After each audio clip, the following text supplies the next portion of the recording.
a parlé de être en Christ. Amen. Lorsqu'il pleut, qu'est-ce que je fais? Vous avez remarqué que je prends le parapluie, on est d'accord? Quand je mets le parapluie sur ma tête, je suis sous le parapluie. Donc, étant sous le parapluie, qu'est-ce qui se passe? Je ne suis pas touché par la pluie, on est d'accord? Mais si du coup, je sors, j'ai le parapluie et que je mets le parapluie à côté de moi, qu'est-ce qui va se passer? Là, je vais être mouillé, on est d'accord? Ça veut dire que lorsque... Non, c'est bon, merci. C'est-à-dire que quand je rentre dans une relation, je dois m'assurer que dans la relation dans laquelle je rentre, Dieu est avec moi. Amen. Et le fait d'être sous le parapluie, ça veut dire que je suis en Christ. Ça veut dire que ma relation est en Christ et que je la bâtis en Christ. Or que qu'est-ce qui se passe? Beaucoup de bien-aimés se rencontrent sans le parapluie. Il n'y a pas Christ qui est au centre, en fait.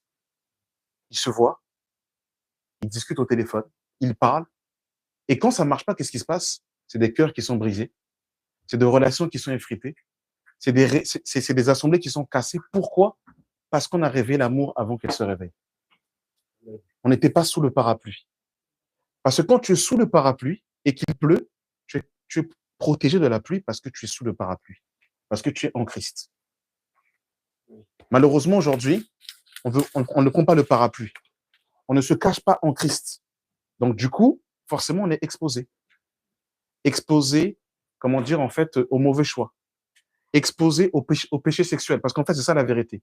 C'est que quand tu réveilles l'amour avant qu'elle se réveille, tu as plus de chances d'être, déjà quand tu rencontres quelqu'un, on est exposé, effectivement. Bonjour, bien-aimé. On est exposé, bien sûr, comment dire, en fait, au péché sexuel, mais encore plus quand tu n'es pas sous le parapluie. Encore plus quand tu n'as pas invité le Seigneur dans cette histoire.